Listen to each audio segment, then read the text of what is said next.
I am hanging out with Richard Papp.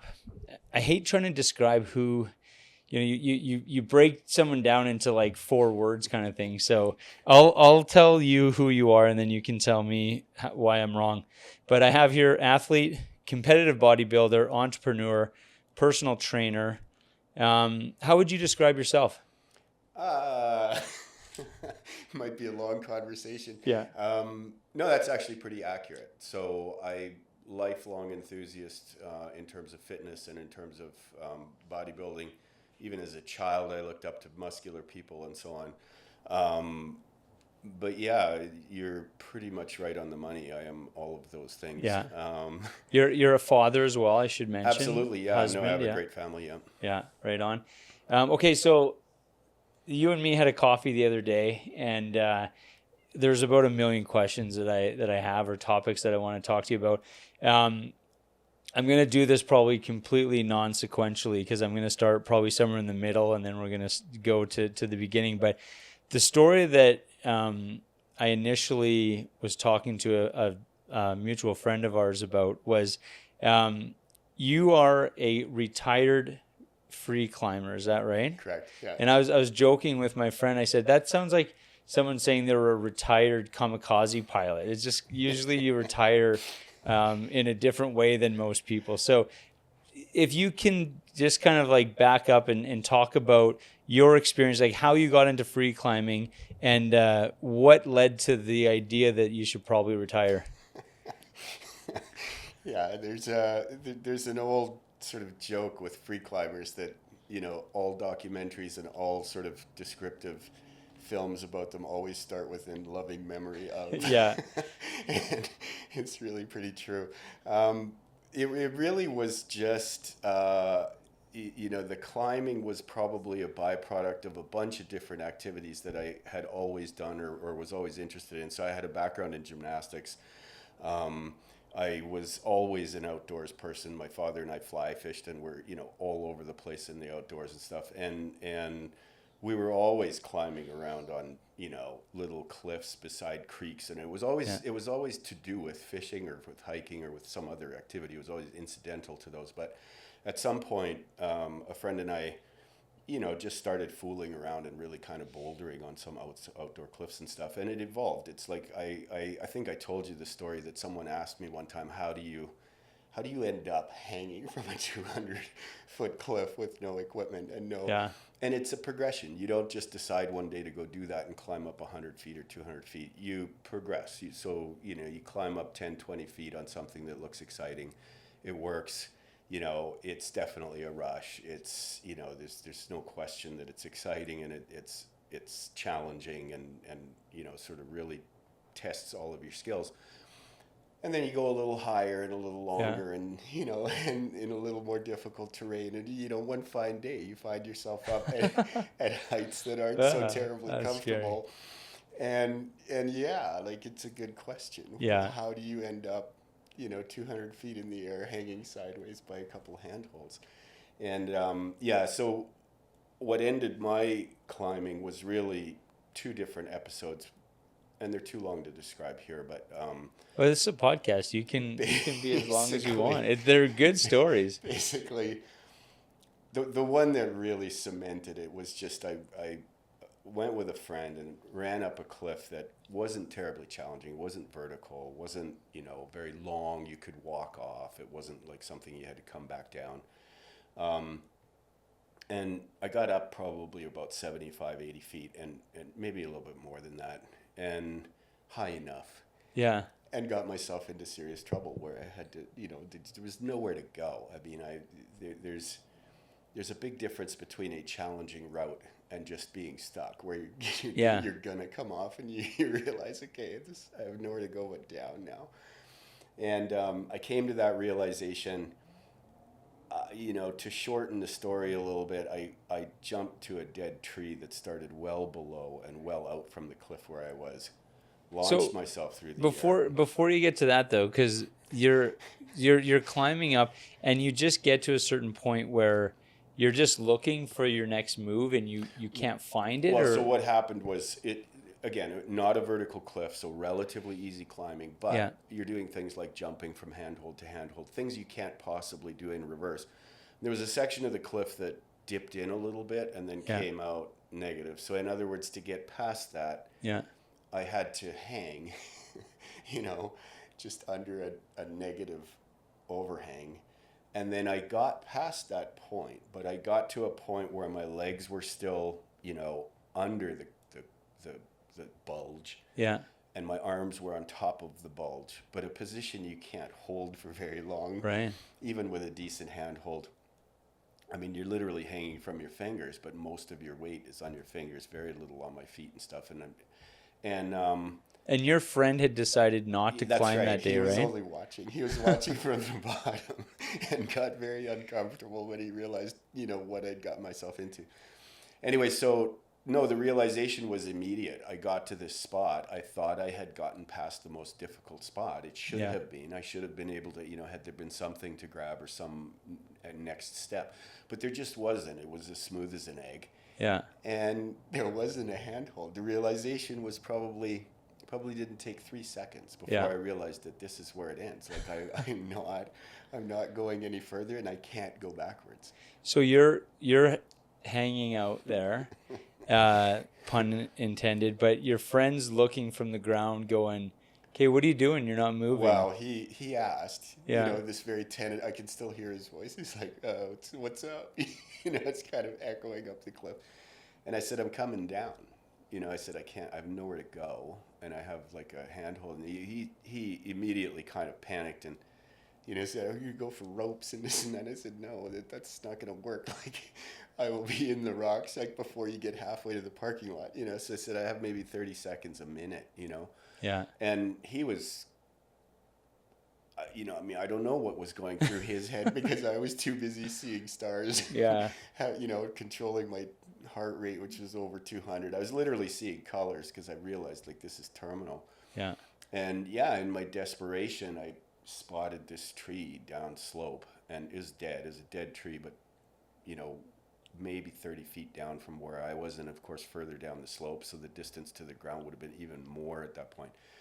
And so I let go at some point before losing my grip and just falling down the cliff, which you can't control anything. I let go with my hands, put my foot on the cliff, tried to judge the angle and the amount of push, and just launched myself straight out from the cliff. Yeah. So and then turned in the air. And I think I told you this. It's just, everybody thinks your life flashes before your eyes. It doesn't. It didn't in my case. Right. I only had a number of sort of thoughts, and none of them were anything too much about my life. Some of them were actually almost funny. In fact, when I first launched and turned around, the thought that actually went through my head was what a very strange and foolish position this was to be in a classic skydiving position, but with no chute. Yeah, no shit, eh? And just boulders to land on, and I just, it was almost one of those little hysterical giggle situations where you're like, wow, this is bad. Yeah. This is poor. It's just kind of like dark humor at the time. Hey, you realized that. And so then from there, it's just these flashes. So, I definitely remember the realization that I'd gotten it about right. So I'm not going too far. I'm not gonna because that would be the worst if you overshoot the tree. Well, or just like, miss son it, of a just bitch. miss it by a couple of feet. You know what I mean? Your reaching is just not there. But anyway, I realized that I have the trajectory about right. In fact, there was a moment where I was kind of worried I might skewer myself on this thing, and from there, I only remember bits and pieces. I do remember letting my legs drop and letting the tree sort of zip between my hands for a little bit, so that I wasn't grabbing onto like a half-inch thick tip of a tree. Yeah. So I probably let about maybe a third of the tree go by before I sucked down on it. But I don't remember the impact. Like I don't remember the point of impact when I actually hit this thing.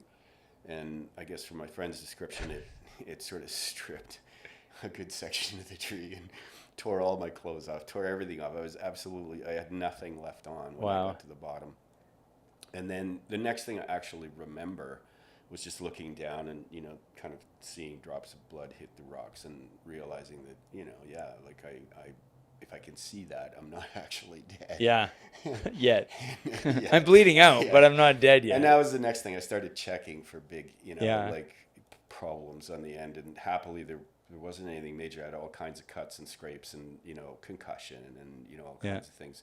And some things were bleeding quite heavily. My one arm was bleeding quite a lot and stuff, but nothing that was going to be terminal anytime soon. Wow. And so then my friend, after passing out himself, and me kind of. I love that your friend passed he came over and he just fainted. Like he just, he's just looking at this, and I guess the situation just kind of caught up with him. Yeah. And he just fainted, so I kind of catch him and then sat him kind of half You catch upright. him. Yeah. You're taking care of your buddy kind of now. with one hand. Yeah. And so then, we're both sitting in the rocks now, him kind of coming. Anyway, he climbed up the tree, got some of my clothes out. We tied off some of the bleeders and kind of made do with, something I could wear back to the parking lot. We weren't that far from the parking lot, actually, at Minnewanka. And families just starting out on a nice hike and just watching people were Rambo come back.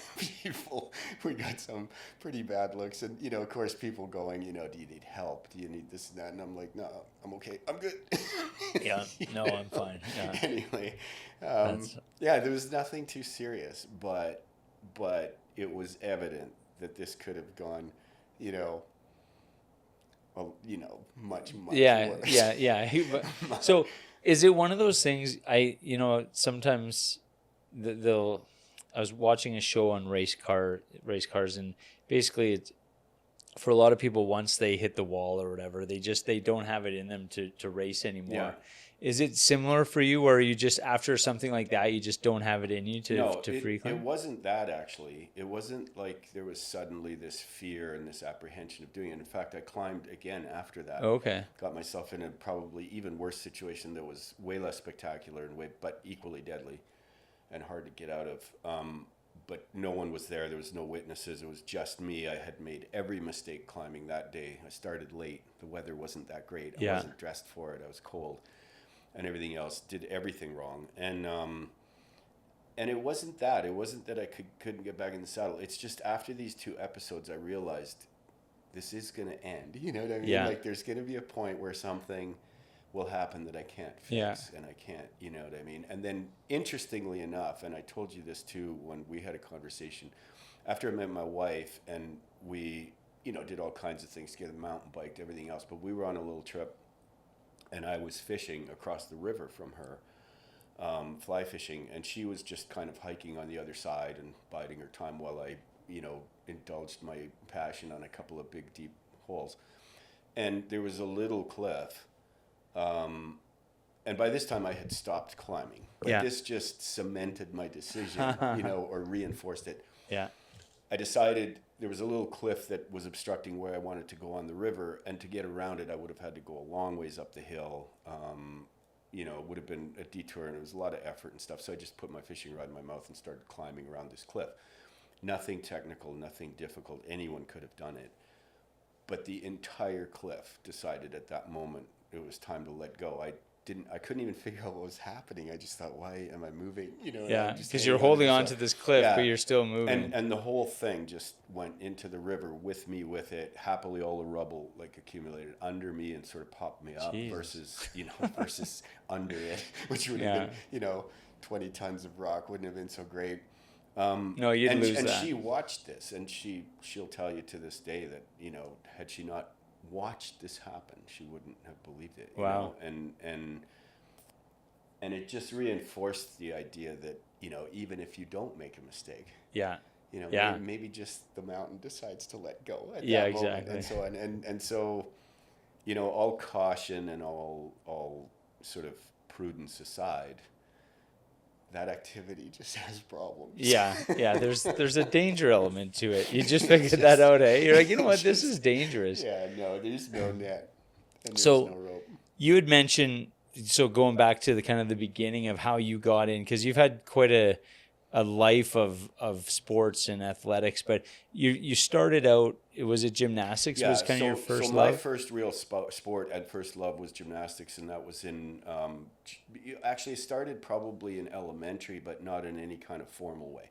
So in other words, I'd already mastered a handstand, various other tricks. I was fascinated with gymnasts, you know, on TV, and it was interesting because some of these eras were so unique. This was the time when Olga Korbut was putting in crazy performances, like at the Olympics, and Nadia Comaneci scored the first perfect score in gymnastics, and also so gymnastics was a big deal, you know, in those days, and there wasn't so much media as now, so it was just, you know, that was what was on TV, and it was cool, and I loved that, and so I was self-taught. I taught myself gymnastics just in a park nearby where I lived, and learned to walk on my hands. In fact, I was walking to school on my hands in grade 6. So of course you were.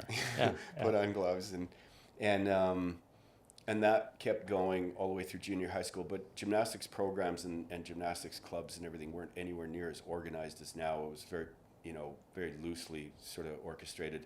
Anyway, the high school that I went to had some gymnastics equipment, but was lacking a set of rings and a high bar, which takes more equipment than the rest of the stuff and more space, and requires a pit to fall into and all of these kinds of things. And so I taught myself the other events, and actually ended up winning the high school championships for Alberta. Oh, wow. On my own steam in those 4 events, at which point the coaches from the University of Calgary saw this, asked who my coach was and what I was doing. And, you know, now technically I was way too old already to, you know, really pursue a career. And normally to be a competitive gymnast, a successful competitive gymnast, you pretty much have to train consistently and continuously from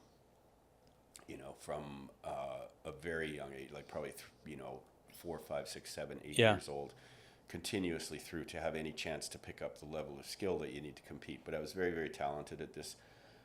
Maybe my biggest talent, I guess.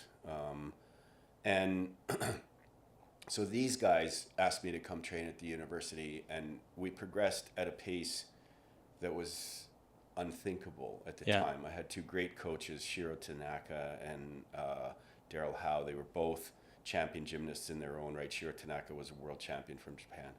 And these guys taught me, and I mean, to give you an idea of how quickly this progressed, the first day I ever spent on a high bar, the first day, I was able to execute giant swings on 2 hands, on 1 hand, meaning going all the way around the bar in a single day. And so these guys were very amused by it. And so, you know, they could see the potential, and we started training hard, and we did a competition. We did a sort of a provincial level competition, which I won outright. But then injured out super, super badly. Long story short, just bad maneuver on the rings, and I tore this left shoulder very badly.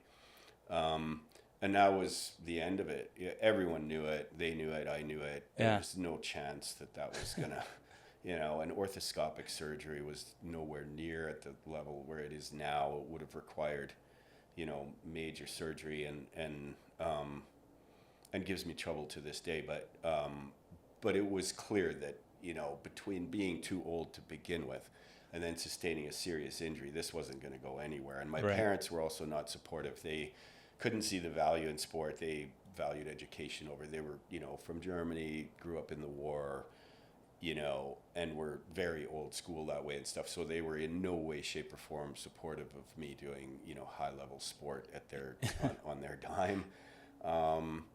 And so that ended. And pretty much the minute that ended, my interests switched to bodybuilding, which again was another latent interest that was always there, but that then became the central thing. So where did the interest come from? You know, I've watched the Arnold Schwarzenegger autobiographies on Netflix and stuff like that. Was that something that, you know, was just big growing up, or was Arnold Schwarzenegger someone who was an inspiration to you, or where does it come from? Combination of things, actually. So first of all, I personally was fascinated by muscular people always. Yeah. My dad said even when I was 5 years old, I would see someone go by that was muscular and go, wow, look at that guy, you know? So that was a personal trait that would have probably led to some version of that sport. Yeah. No matter what, I just had this interest in being, you know, physically outstanding like that. But you're right, the era was again very, you know, that was right at the end of Arnold's heyday. You know, this would have been mid-70s, late 70s. He had won the Olympia so and so many. Did a comeback in 1981, which is the year I graduated. and then there were other guys too that were actually bigger inspirations. Frank Zane was a 3-time Mr. Olympia at that time, 1978, 79. In fact, right around the time that I started bodybuilding seriously. He had a much more similar build to me than Arnold did. For example, Arnold's a massive guy, right. 6'2", 240 pounds. Frank Zane won the Olympia at 195 pounds. Was more my height, like 5'10". And that was a bigger inspiration because it was more attainable, you know what I mean, at least in my mind. And then it was very interesting because at that time, a lot of bodybuilders, pro bodybuilders, to promote themselves and to make extra money and stuff, did a lot of touring around North America and went to gyms and stuff and did these exhibitions where they would just, pose and answer questions, just Q&A and stuff, and paid a little bit of admission. It was good for the gyms. It was good for them to, and I saw a number of pro guys live, and I mean that really did it. I was so fascinated. I remember the first time I ever saw a pro bodybuilder live was actually a fellow named Boyer Coe. He was sort of in the top 10 Mr. Olympia level that whole era. Yeah, and it was just a revelation. I mean, for me, it was just. It's something that I was already interested in and probably fanatical about became even more so. Like seeing these guys was just like, wow, like I need that, Like when you saw people like that, did you realize that, it was attainable for you? Like, do you know what I mean? Like, did you see or are those people just like on another level or what? They're on another level. Yeah. They're even in those days, which is nowhere near comparable to now, but they were more rare too. There wasn't like a great bodybuilder in every city and in every gym, which there is now. But in those days, these guys were few and far between. And to give you an idea of just the impact that their physiques had on people around them, I remember this guy, Tony Pearson, again, another top pro at the time and stuff, was in town they used to do women's mixed pairs bodybuilding, and there was a mixed pairs championships at the Palace or Hotel downtown. And it was right during Stampede Week. And it so happened, we were going to go watch this show, my friends and I, but we were also on the Stampede grounds, and Tony Pearson, a day or two before this contest, was walking around in contest shape on the Stampede grounds. Yeah. And, we saw him, of course, but what was remarkable was the midway went silent wherever he was. Really, hey? So it had such an impact on people that even the guys in the booths and stuff that were, yelling and promoting their whatever games and whatever were dead silent. So you knew where this guy was on the Stampede grounds at all times because there was nothing else going on there. People would just stand there, open mouthed, slack jawed, and just watch this guy. And so it was extremely impactful. It was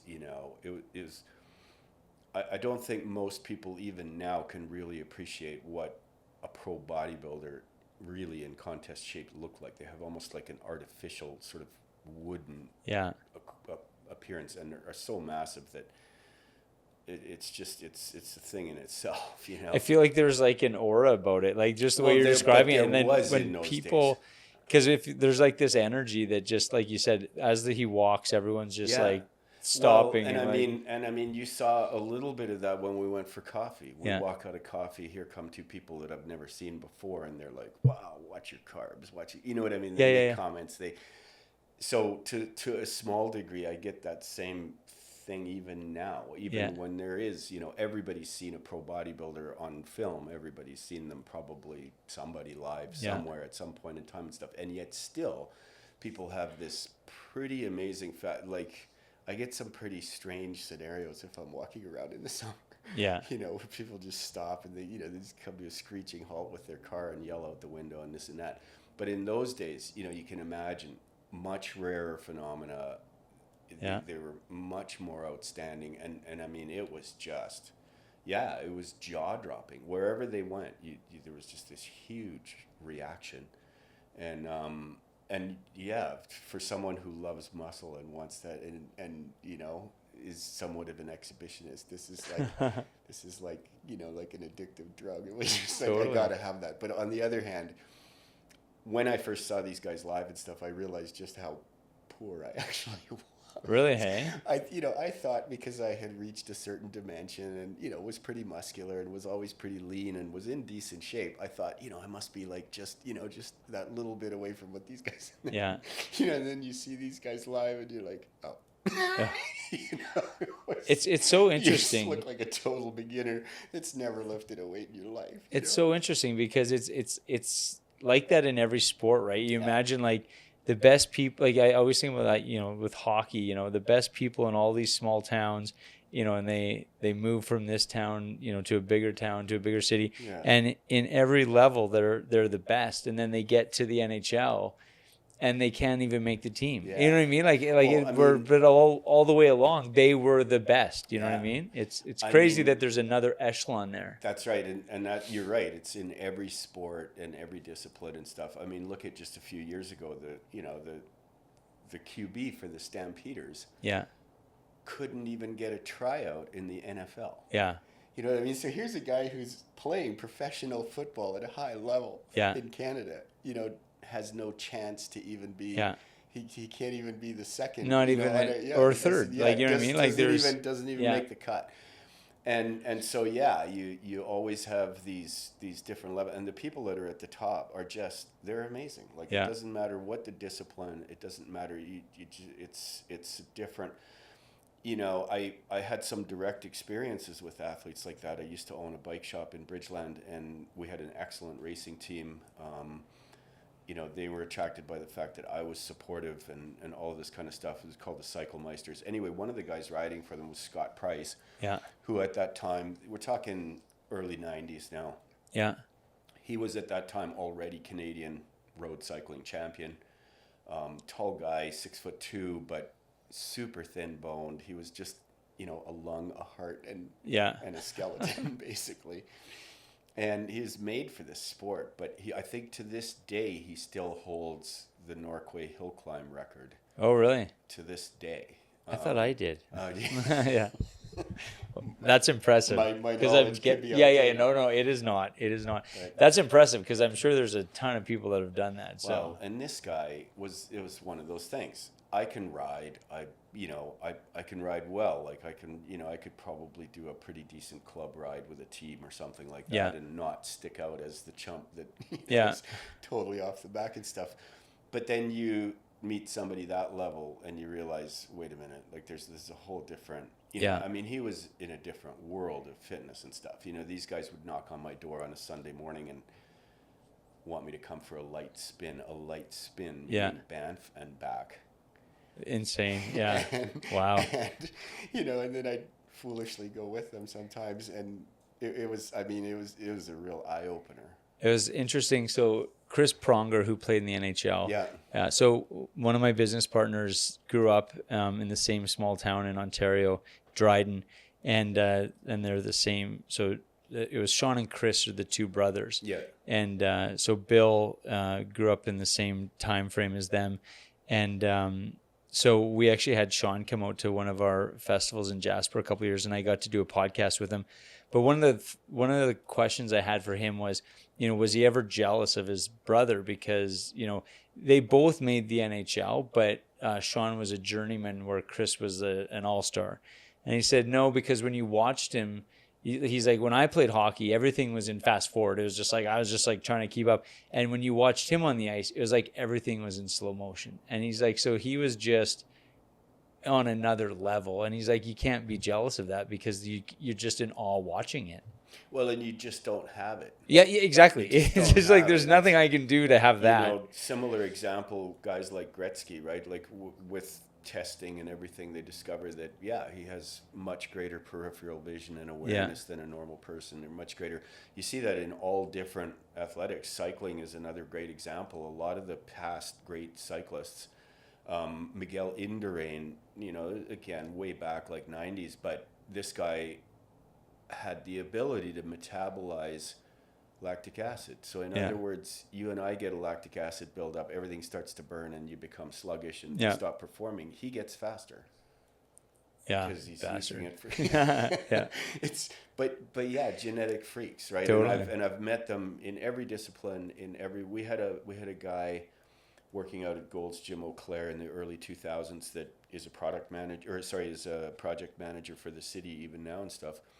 And he had a genetic potential for bodybuilding that you can't wrap your head around. You know, the guy could have become a Mr. Olympia with minimal preparation. Really, hey? And wasn't trying that hard, you know? Yeah. And I've met a few people like that. Strength-wise, I've met people who just, you know, there's strong, and then there's really strong, and then there's, you know, shake your head and go, really? Like, that's actually possible. Yeah, no, you know? 100%. Yeah, you're totally right. There's these genetic giants that you just can't compete with, you know. And I mean, I came to that realization a long time ago with bodybuilding. Yeah, I have some potential, and I can be lean, and I have decent proportions and stuff.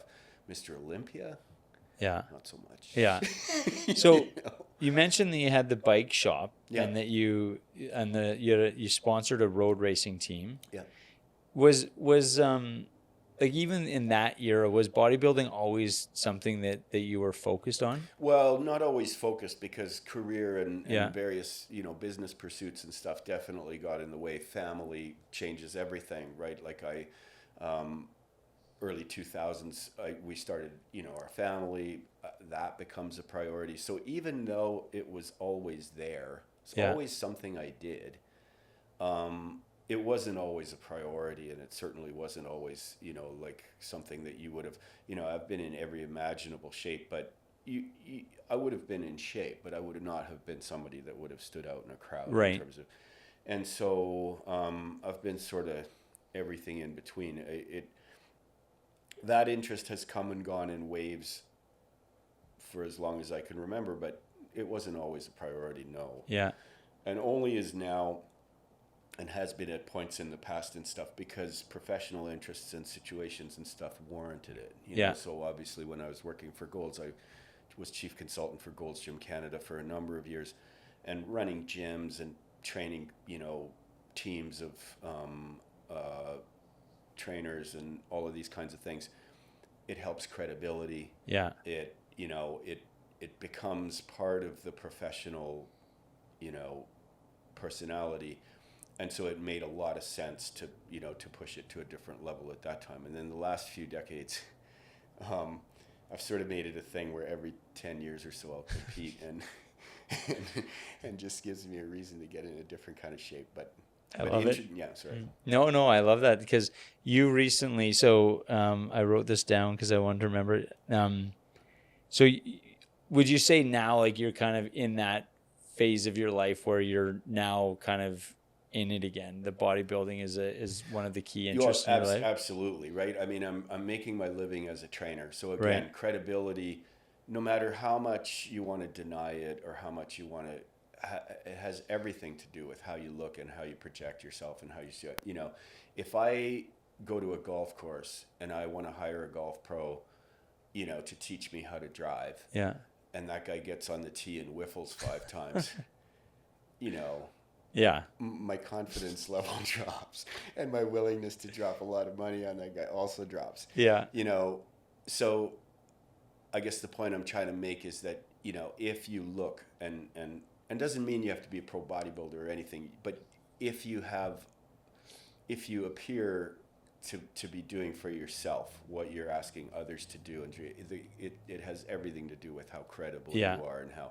you know, I've had clients flat out just tell me, the reason I hired you is because I walked in and it's pretty obvious that you have some idea of what you're doing. Yeah, you know something that I would like to know. So let's, 100%. And I mean, on the other side of the coin, I've worked with lots of trainers that were out of shape, and it just doesn't fly very well. You know? I mean, you're automatically going to ask the question, well, why is that, right? It's really only one of two things. Either they have no idea what they're talking about and cannot get in shape themselves, or they know what they're talking about but don't care to do it themselves. Right. Both things don't project a really great image for someone who's trying to teach you how to reshape yourself. 100%. Right? And so, now it's part of my professional, you know, identity and credibility, and also I'm working now towards, you know, bringing that to a wider audience and maybe monetizing some of that knowledge too. Yeah, that I'm curious about for sure. So you recently, you won the Alberta Open Bodybuilding Championship. It's the classic physique division Right. for over 50 and for over 60. Yeah. And yeah. That's insane. So, and I placed and seventh. well above, midfield in the overall. In the overall. In the open so age groups when, too. with the overall, like how young are we talking here? Typically, the overall categories are going to be won by somebody in their late 20s, early 30s, typically. Wow. Because, and the reason that range is because it takes that long to get that developed. Yeah. Typically, there are exceptions. Yeah. But, and then past a certain age, it starts to thin out very rapidly. Yeah. Very rapidly. Like, so, over 40, there are still many good athletes. People are peaking later in their careers, and people are definitely, sort of maintaining really great shapes further into age. Used to be much younger age group. And this is true of all athletics, not just bodybuilding. But once you get into those sort of 45, 50, 60, I'm going to guess that, for example, in that show, the over 60 category was one other competitor. Right. And over 50 is a handful, and then the rest are going to be considerably younger. And that holds true nationwide and no matter what level. And don't get me wrong, there are some really amazing physiques over 60, but there aren't many of them. Yeah. It's very few and far between, and especially that are going to be foolish enough to step on a stage and have people judge them for. Yeah. So yeah, and classic physique division is becoming more and more popular in bodybuilding now simply because it's weight limited, and so the focus becomes more on proportion and presentation and overall aesthetics and so on. More like it was in the 70s and 80s with Arnold and those guys, as opposed to modern open bodybuilding, which is a level of size and stuff that for most people is not only totally unrealistic but undesirable. Even for me, I would not want to be running around right now at 250, 270, 280 pounds at this stature, trying to maintain those sorts of masses. If I could. You also do a lot of other activities, like we were just looking at bikes before we started the podcast. So, that type of body isn't conducive to doing a lot of those other things. You're absolutely right. An excessive amount of size makes it difficult to perform well in other things. And I teach calisthenics. I teach some martial arts. I love to ride. I love to ski. There's lots of different activities. And you're right, like carrying around a ton of extra muscle does not help that. You're whether you like it or not, you're heavy. Like going by normal BMI readings, I'm obese right now at 6% body fat. Right. I was gonna sit you down and say, hey man, we got to do something here. But if you just go by body mass index, I'm way too heavy for my stature. So now the focus becomes, I'm gonna probably maintain or try to maintain a really high degree of conditioning and development, just to maintain that credibility, especially if I'm going to talk about things like anti-aging and age mitigation and all those kinds of things. But overall, my training now will be geared a little bit more towards just athletic performance and being more rounded, as opposed to just competitive bodybuilding. Competitive bodybuilding is great, but it's costly. It takes a ton of time. It uses a ton of resources. And like anything competitive, it takes up a lot of your mental space. Oh, totally. You're thinking about it all the time. I'm not going to say my competitive bodybuilding days are over. Maybe I'll compete again in another decade. Over 70. That would be awesome. But the funny thing is I'm smiling wistfully while saying that, but I'm actually at this moment in the best shape I've ever been in ever. Yeah. So what is it? Like, I'm curious why, because you mentioned a couple of things. One is that, as we get to that 45, 50, you see the drop off and people all of a sudden aren't competing in these things. Obviously it has to do with just the time commitment to some degree. But why is there such a drop off for people? What I'm curious about is, what can people do to prevent that drop off? And I'm not saying for, competing in bodybuilding, I'm saying just in general, are there some simple things that you see people, they simply stop doing? Yeah. What changes is less about what's changing concretely physiologically Yeah. than what changes about our behaviors. Okay. And you know, I mean, there's nothing you can do about your genetic makeup. You know what I mean? You can't order a new set of parents. You can't, you know. God, I wish I did. But what changes is less about what's genetically embedded, in my opinion and in my experience, than what changes behavior-wise.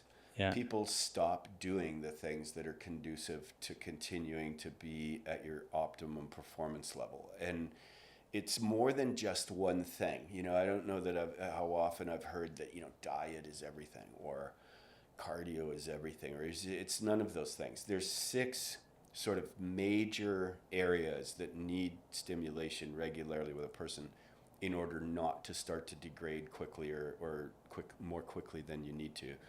And to maintain optimal performance. And they're, you know, strength to some degree, strength training and resistance training, cardiovascular training and endurance training, flexibility.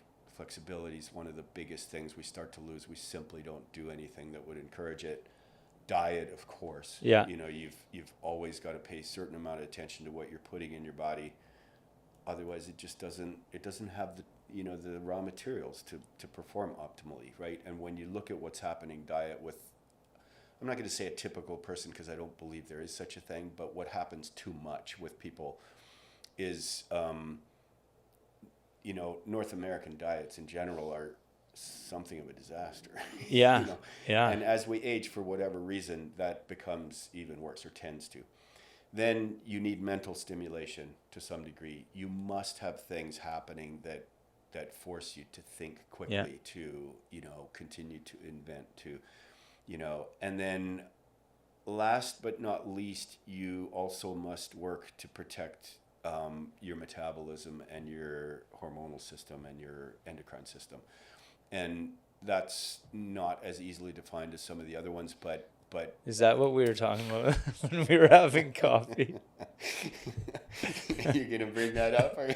I was just curious. I was just like, how? I'm like, because I was trying to visualize. I'm like, okay, I can kind of picture that, and then I'm like, okay, that was only one example, but so what Mark and I were talking about was that with a lot of the systems in your body, it's literally a use it or lose it situation. Right. The example I always use is, you know, if you cast your arm and see what happens after 6 weeks. The cast comes off, there's nothing there. Yeah. Cast your arm for 6 months and you basically have a non-functional body part. Right. You know what I mean?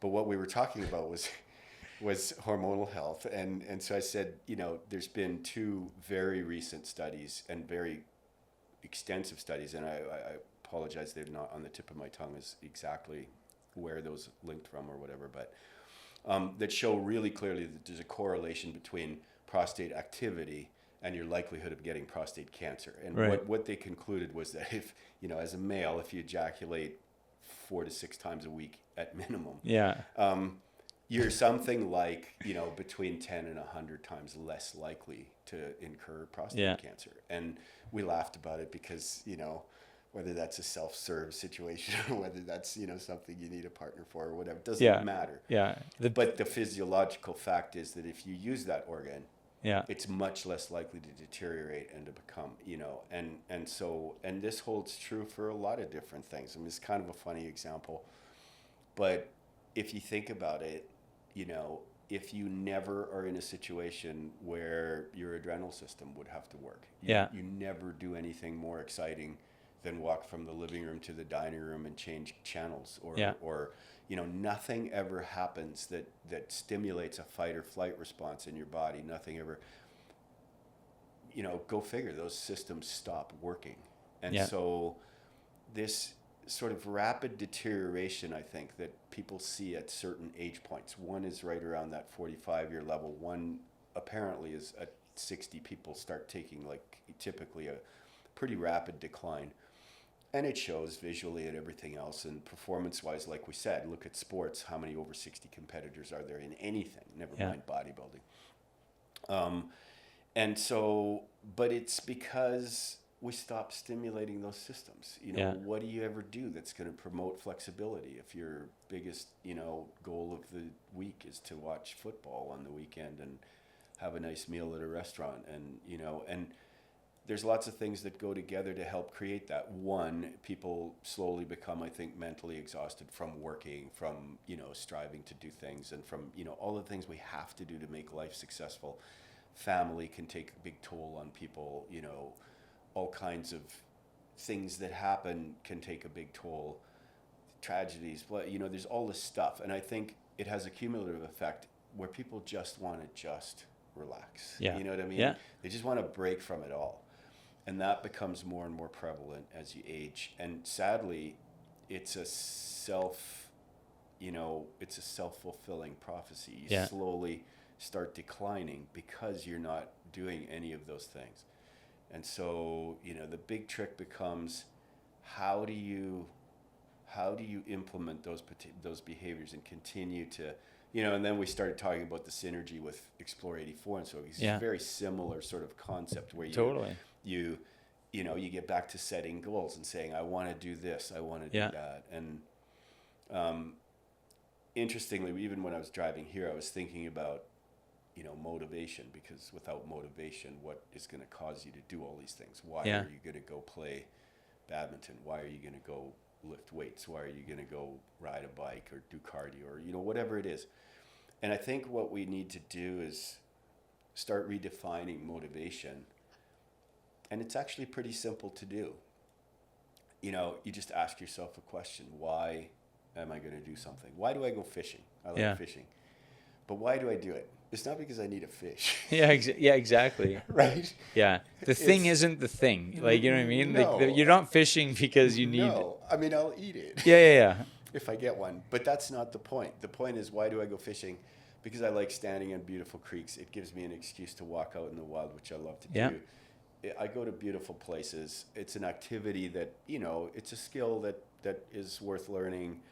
It's exciting if you catch a fish. It's, you know, there's all these elements that, why do you do it? Well, that's why. There's 20 different reasons that have nothing to do with nutrition. Yeah, exactly.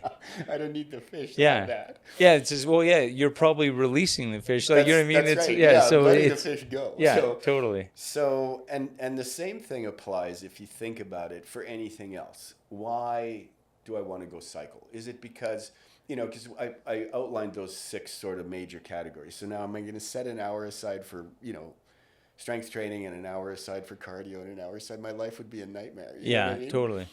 No, instead I'm going to say, okay, you know, a nice bike ride fulfills part of that cardio component, a little bit of the strength component, a little bit of the mental stimulation. I've got to steer, I've got to think fast, I've got to watch traffic. If I go down a hill really fast, it's exciting. I might get an adrenaline rush, especially if I hit a patch of gravel. Yeah. You know? Totally. All of those things. So now I'm fulfilling several of those categories, but why am I going riding? Is it to fulfill those needs? Or is it because I want to ride with my friends? I want to ride with my family. I want to go for a ride with my daughter, my wife, you know, I like riding. Yeah. You know what I mean? I can give you 18 reasons why I ride that have absolutely nothing to do with cardiovascular health. Totally. Yeah. Right? And so I think that's the real key, is to find the reason to do something. Do it, you know, the activities become an end in themselves, not a means to an end. Yeah. If you look at all of these things, and I think people tend to think of things in those terms too much. Okay, my doctor says my ticker's going to stop working if I don't do something. So now, oh my God, you know, I've got to get out. Now you got to walk on a treadmill for 30 minutes a day, and it just seems so clinical. Well, and tedious. Yeah. Right? Like, it's not something you would look forward to. You just go, oh, not this again. Yeah, right? no, 100%. So the key is to say, okay, my doctor says my ticker's going to stop working. I have to do something. How about, you know, if I go play badminton with my friends? Yeah. Or you know, now I'm hanging out with a few people I like. I'm doing something that's kind of cool to play. Maybe I try something new that I've never tried. You know, never tried pickleball. Maybe I'm trying. I was just gonna say, I don't know why pickleball is coming to my mind. That's it. That's the. Oh, Ben Stiller's doing a movie on pickleball. It'll be the He is like, that'll be like the new dodgeball. I'm actually quite excited for it. Yeah, I was gonna say I'd watch that. So Yeah. But yeah, no, I totally agree. It's like camping. You know, people are always like, oh, like, you know, if you actually break down the concept of camping, it makes no sense, because you have a nicer place to stay in the city. You know, but there's something about being outside and being in the wilderness, going for hikes and doing all those things that is, you know, checking off a lot of those boxes. It's not, you know, people think of it too much as like the actual activity. And it's like, that doesn't make any sense. It's like, trust me, just go out and do it, whether that's a run or a bike ride or a hike. And it's just like, there's more than just the physical act of doing it that's involved on that. Well, and the reasons for doing it. Yeah. Right. We talked a little bit about, you know, strength training. I mean, the majority of what I do with my clients is strength training, if you boil it right down to it. Yeah. But we do a lot of things that have a cardiovascular component. We do a lot of things that have more functional components. But the reality of it all is, this is not something people are dreading doing. Or, you know, my clients are not, you know, going, oh man, you know, now I got to go see that guy. And, maybe they are. They put a strong face on when you come in. Okay, stop crying. He's coming. maybe they're all lying to me. Yeah. But, you know, my clients, I would say, you know, most of them even I count as friends, you know, as well as clients. And they come for many different reasons. I'm sure all of them have a different set of reasons and stuff. But I'm going to go out on a limb and say, for a lot of them, for maybe nearly all of them, it's the highlight of the day, or one of. They like coming. You know, otherwise they wouldn't come. Someone's not going to drop, you know, X amount of money for me to torture them and stuff just because they realize they need some kind of physical. They do it because they see the results. They, you know, are checking off some of those boxes, but they're checking off more than one box. And they're coming because it's their anchor, or their, you know, it's their happy place that they, you know, that they can just forget about family for an hour and, you know, just do that. Or, you know, there's so many different reasons, but it's much more complicated and much more, you know, sort of multifaceted than just saying, okay, we're just going to lift weights so that you get your strength training and that's it. Well, and that's the thing. Yeah, like, I'll be honest, you know, up until like probably just over a year ago, I didn't do a lot of strength training. And you know, I do a lot of biking, a lot of running, and a good friend of mine was like, man, you could stop doing a lot of that and just start lifting weights and you'd see better results. Right. And so not knowing, you know, really how to do it properly is why I started going to a personal trainer. Cause I was like, okay, if I want to do this seriously, I want to learn, you know, what I can do. What I've realized over the last year is, and to your point, it helps in so many different, like, it helps me with my running. It helps me with my biking. It helps me. And, you know, even just the conversations that we have while we're doing it, you know, learning about nutrition and stuff like that, so that the training can help in those areas, but you learn how those areas can help in the training. And it just kind of creates this domino effect of like, you know, really good results. I did this in August. I did my first ever like full Ironman. And I was like pretty scared because I'm like, shit, am I going to be able to do this? It's a lot of commitment. And I will say that I had so much fun. And it was, my brother was with me and he was at the finish line. And he, even just as he was watching me, he'd be at different stations. And he was just like, we'd be joking around. And he was saying, you know, there was other people that were like, you know, talking to Jesus, like, you know, like, please let me survive another hour. And I was just kind of like, you know, jumping around. But I attribute that to the weight training, because that was what kind of gave me that element of, like, when I was done, I wasn't like ready to fall over and, you know, pass out. Like, we went for beers after. I was like, hey, let's go. So, you know, it's just being, staying active, but staying curious in all of those areas. They feed off of each other. I think you make a great point there. It's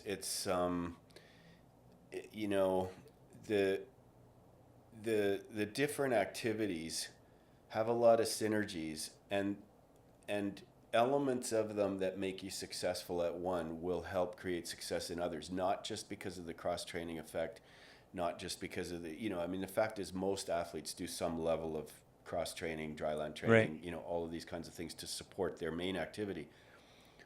But it's also that the principles transfer. So you learn that, you learn a mental toughness that you can push a little bit beyond. Yeah. You're not going to die because, you're going to do 4 more repetitions that you didn't think you could do. The strength training is as much about strengthening your mind as it is about strengthening your actual muscle and tendons. And so that transfers, now when you get on a bike, okay, your heart rate goes up near maximum. You feel like your gums are going to start to bleed and stuff, but you realize it's not going to kill you. Yeah.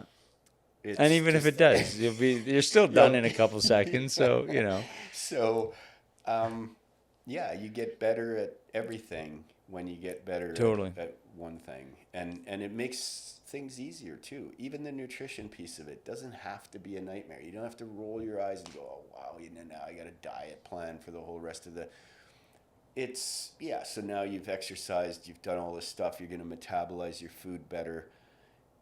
So go eat the things that are going to make you recover, instead of something that's going to make you feel horrid. Yeah, totally. It's fun to have a couple of beers afterwards, but that's not your normal recovery meal. Yeah, it shouldn't be. It shouldn't be. Have more than a couple. No. So I'm curious for you. You've had this life of being an athlete. You've worked like with big gyms. You've worked as a personal trainer. Won awards as a bodybuilder. How do you bring all of that together? In terms of like, what can you do with all of that to kind of help others, if that makes sense? Like, because I know we had talked about that being maybe what the next step is for you. Well, you're totally right. That is what my next step is. And what it is distilling the knowledge into, I want to say bite-sized chunks, but it's not a great analogy. Yeah. Into usable information that's easy to assimilate and easy to implement.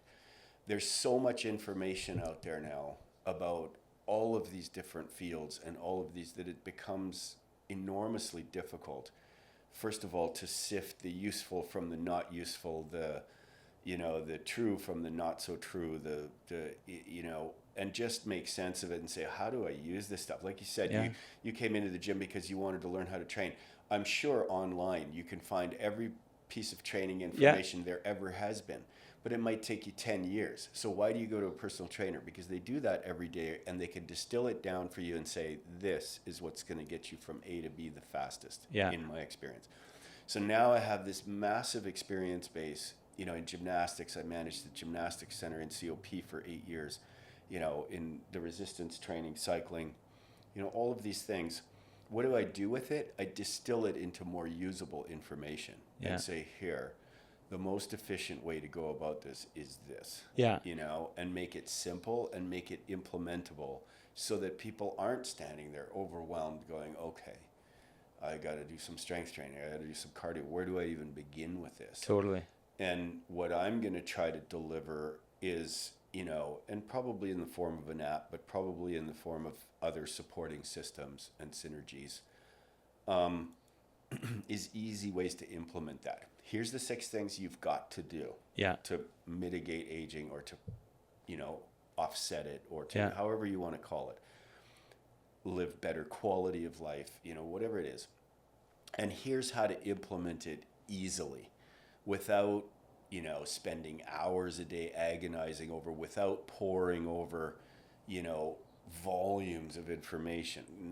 You read this guy's opinion and it's this, you read this guy's opinion, it's that. I think I have enough authority these days with what I've done and what I've learned and with the broad-based experience to be able to say, look, this is the simplest way. There's no one solution for everybody. It's not a one-size-fits-all thing. In fact, it's one of the biggest things that I always used to have to teach trainers is there's no, what works for me doesn't necessarily work for you, doesn't necessarily work for the next woman that walks through, or the next kid that needs to play better baseball, or all the different.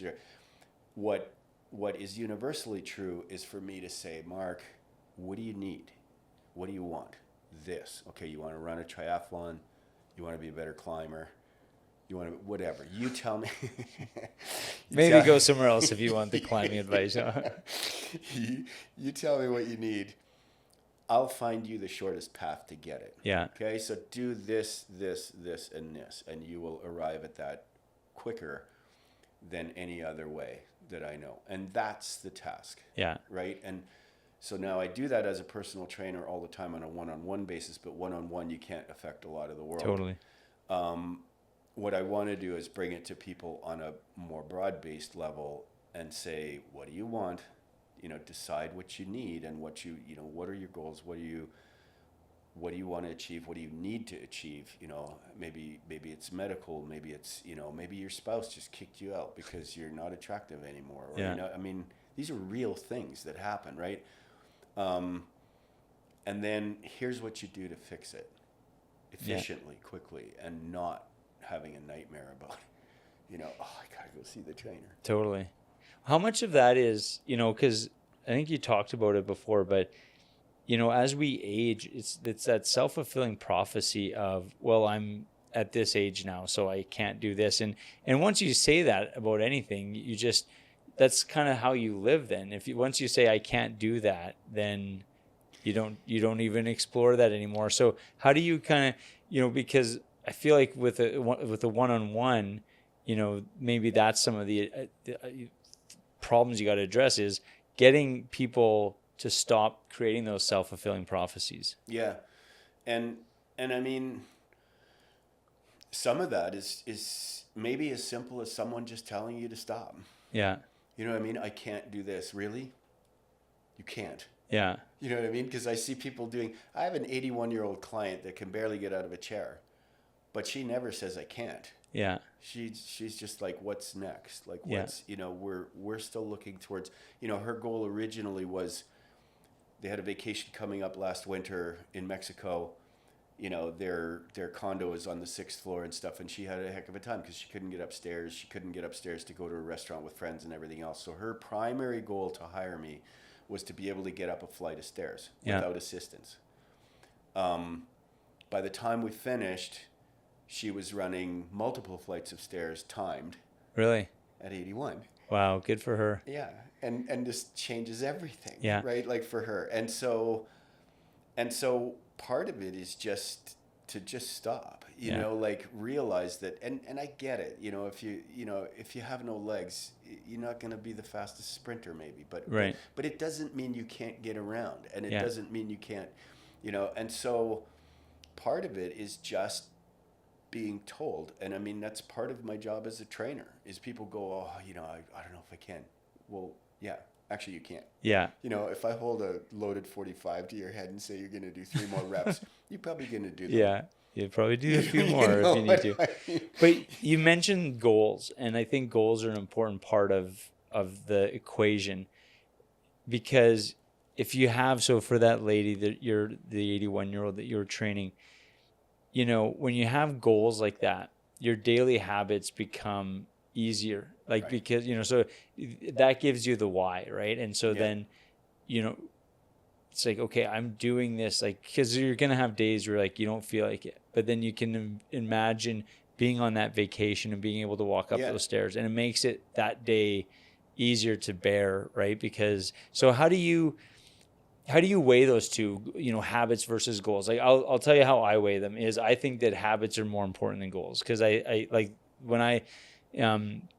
because the day after you finish a goal, you complete a goal, there's kind of a void. And if you don't have your habits to fall back on, there's nothing to do. And so I always think that habits are kind of the foundation. And then from there, you can set goals. What's your kind of thought process when you talk about creating habits with clients versus thinking about goals? Couple different things. First of all, I with goals, specifically with goals, I'm not a big believer in long-term goals. Okay. People always put these pie in the sky goals. What's long-term for you? Okay, so long-term, let's say a year out, 2 years out, or, looking towards retirement, or, can be very far out, but even as much as 6 months. Yeah. It's too far away. It's pie in the sky, and the path from A to B isn't clear enough. Whereas if I say a very short-term goal, so, you know, with yours, you're saying 84 days to build a habit. Yeah. But I'm looking at a window today and tomorrow. Okay. Tomorrow, we're going to, you know, so we know that the goal is to do this you're going to run a triathlon. Yeah. But in order to do that, you must first learn to run. So Yes. today, we're going to learn to run. Totally. Then you run a few steps, you realize, yeah, I can do that. Yeah. I'm actually pretty good at it. My stride's even not that bad. Everything's okay. So you have obtained a very short-term goal very easily, very measurably, very recognizably. So I learned to run, you know. Yeah. Let's go to another extreme. You say, okay, well, I need to be able to swim, but I haven't swam before. So then you go to the pool tomorrow. Yeah. You learn to swim. Totally. Or at least to stay afloat. And Well, you go, okay, now I can float, you know. Yeah. Like, and so I believe it's important on one level to set a long-term goal and say, okay, this is what I'm going to do, or this is what I want. What am I doing for the next 3 days? And it actually goes very well with your philosophy with Explore 64 or 84. Takes that long to build a consistent habit, but you must do it once first. 100%. You have to do it today. You can't. You have to do it. You can't say, okay, well, I got 84 days. Yeah.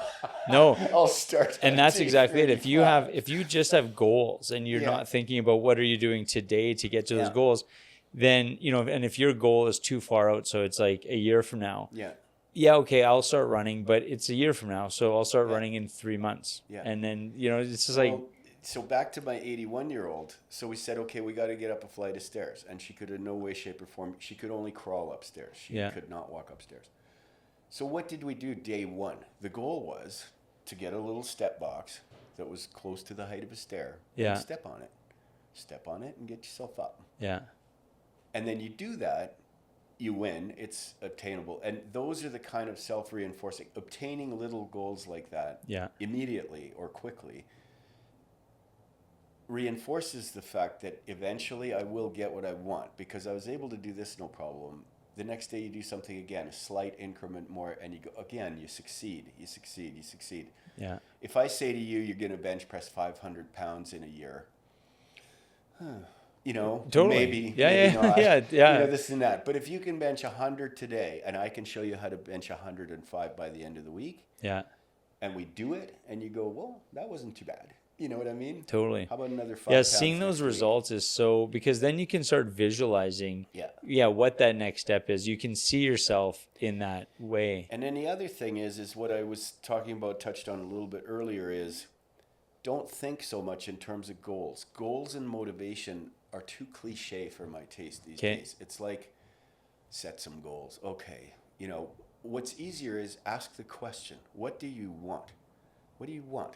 Yeah. You know, because most people, if I take them, especially if I put them in a private context and they're not constrained by any social opinions or anything else, you just say, just between you, me, and the four walls, Yeah. what do you want? They can make a pretty long list. Yeah. Easily. Most people can. You know what I mean? If you just sit down, if you and I are just sitting here alone and I'm your shrink or vice versa, and you say, what do you want? Like, what's left in life that you want? I can make a very long list. Like, there's a whole bunch of things I still want. You know what I mean? I haven't run out of things to want, even though I've done a lot. Yeah. And so that list becomes the driver. You say, okay, I still want, you know, to climb, you know, to run a triathlon. I haven't done that yet. Yeah. But I want to, you know, I want to experience it. So what do I have to start doing that? You know what I mean? I can run okay. I can swim okay. Yeah. I can bike pretty decent. What do I have to improve? I have to improve my running. What's the first step? You know what I mean? And so that to me is almost more important. And it really is the same thing, but it's a different way of looking at the same thing. Yeah. It's like what I was saying, giving a reason to do an activity versus a motivation to do the activity. You know, like, okay, I want to motivate myself to go fishing.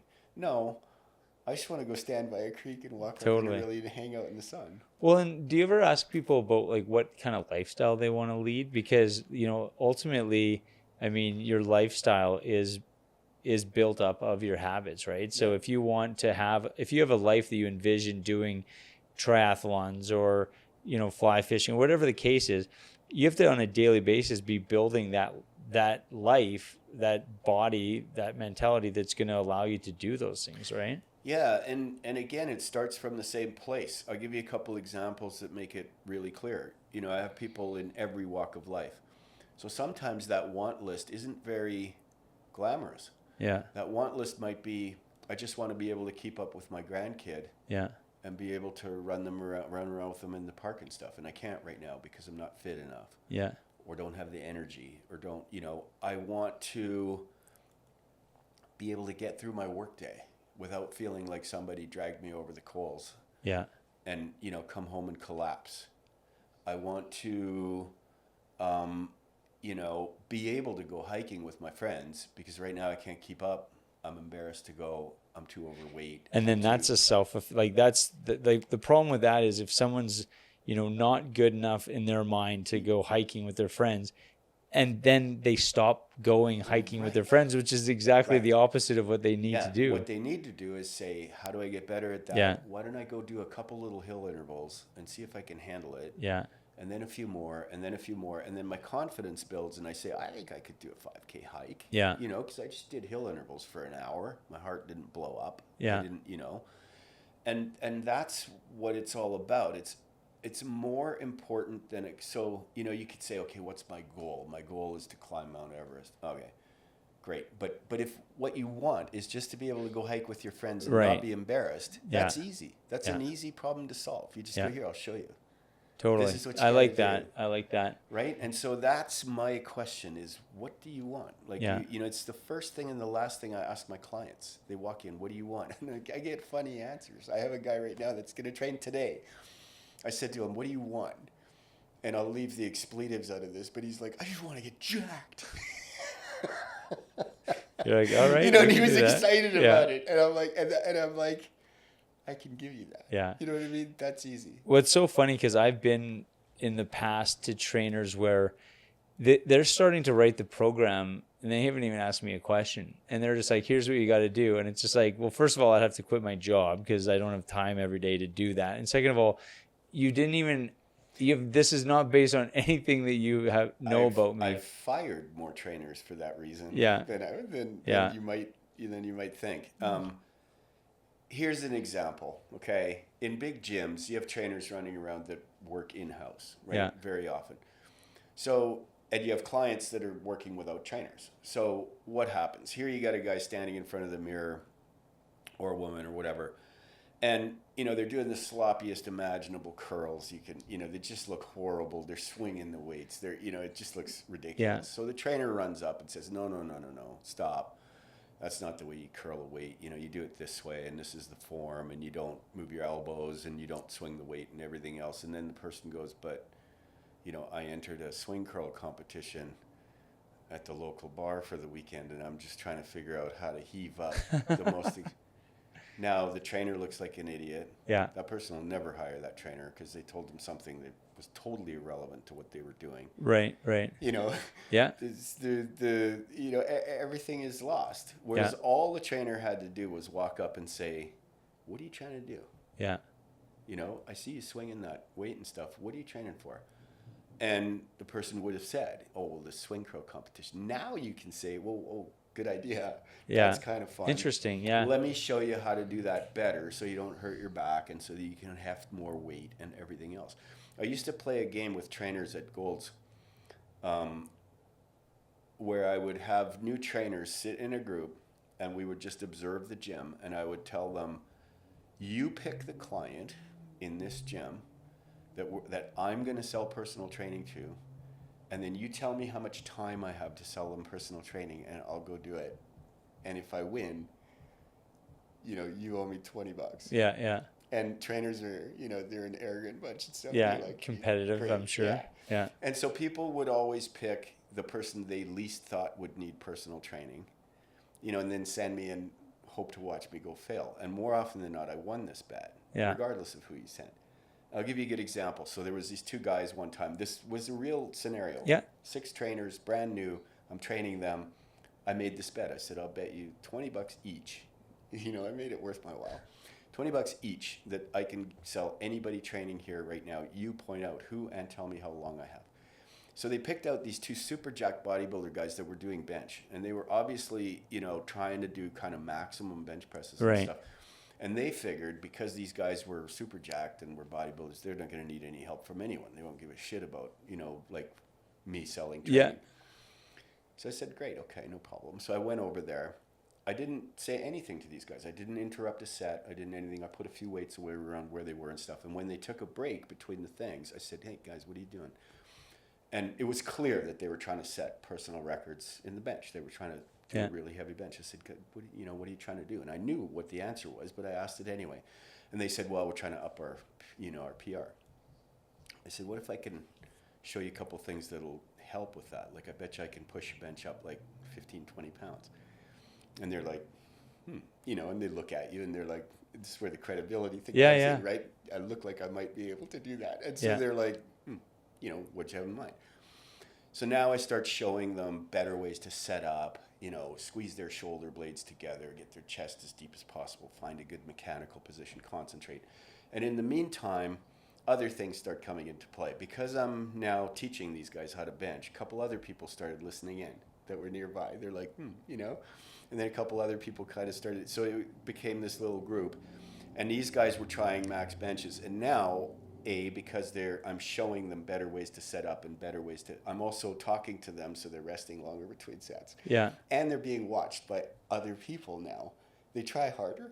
Yeah. So they both set new PRs very easily. Really? Very nice. easily. Well, you'd have an audience. Yeah. You know what I mean? Yeah. All of these things work together. And I showed them actual techniques that were improved because they were setting up very poorly. They were just lying down on the bench and, And so I showed them a few of these powerlifting techniques that are, well known to help improve you. And so sure enough, bingo. And so I said, guys, that's great. And I said, but if you really want to learn something about, powerlifting and all that, why don't you do a couple of training sessions with me, just 3 or 4, and I'll really show you, we'll really jack up your performance. And they're like, yeah, I can do that. How much? Right? Both of them. And I said, I'll even train you together, so it'll be a little bit more affordable and stuff. And they literally walked to the desk with me and signed up for personal training sessions. And the trainers are sitting there going, no. Yeah. Like, I love that. How did that work? Yeah. But why? Why did it work? It's not because if I had walked over there and said, guys, I'm a personal trainer, hire me, I'll make you better. They would have probably said, beat it. Thanks, buddy, but I think we're good. Have a nice day. Yeah. You know what I mean? But I went over and said, what are you trying to do? Oh, we're trying to set a new PR and bench. Oh, maybe I can help you, And so that's what it's all about. And that approach works so well, not just for selling personal training, selling anything just about, you know what I mean? But it also works well from a motivational point of view. Totally. What do you want? Yeah. It's really simple. Yeah, you know absolutely. What do you want? Oh, I just want to be a little bit healthier so that I can do a bit more. Okay. Yeah. So you put on your list of things you like to do, thinking was one of them, which I thought was really cool because you're clearly a curious person. I want to know, is there a topic? It doesn't have to even be related to work in any way, but it can be. Is there a topic that you're really curious about these days that you're kind of leaning into? I'm curious about so many things that my bigger problem is focusing on one thing and not drifting from one to the next to the next. Yeah. Like I'm the guy that reads the whole encyclopedia set. Yeah, I love that. You're the first person to put that on the list of books you like to read. Encyclopedias and Wikipedia. Yeah, I like to learn about everything. So, everything from psychology to medicine to sport to, mechanics to physics to and so I have a super analytical mind. I'm not the most creative person in the world. Like, ask me to write a song and I'm gonna have trouble. But ask me to analyze something and I will analyze it accurately and thoroughly. And so what I mean by that is I like to just think a very funny comment. This will kill you. So I used to work with these 2 guys in Montreal. Way too long of a story why I was there and this and that. But the reason I had gone there hadn't materialized yet. In the meantime, someone said, well, come and work for my fab shop while you're waiting. Yeah. So I ended up welding together ornamental stairs and installing stair railings for a few months with these guys. And the two guys I worked with, you know, heaven forbid if they see this podcast, but Mimo and Rocco. Yeah. And they were just like what they sound like. Nemo and Rocco. Mimo. Okay. And Rocco, two Italian guys. And Mimo was a very simple person. And he was welding the one day. He's smoking a cigarette inside his welding shield and welding some really dirty metal. So there's like dark smoke, and you know it was just smoke. So and I was talking to him about something, and so he looks up suddenly from what he's doing, flips up his shield, and all you could see was just his eyes, you know, because everything else was completely blackened by smoke. And he goes, "Man, if I thought about stuff as much as you do, I'd have a headache all the time." I love that. That stuck with me forever. But it's true. I like to think about things, and I like to shift my perspective. Yeah. I think, you know, here's a bit of philosophy that has absolutely nothing to do with anything we've talked about today, but that I really live by. I think when you lose the ability to shift your perspective, you lose the ability to get along with the world around you. Yeah. You know what I mean? I think right and wrong are the two most divisive words in the entire universe. You know, and examples are many, but, you know, I'm standing on the sidewalk, the wind is blasting, I'm leaning into the wind, it's windy. Yeah. You know, you're driving by in your convertible going the same direction as the wind.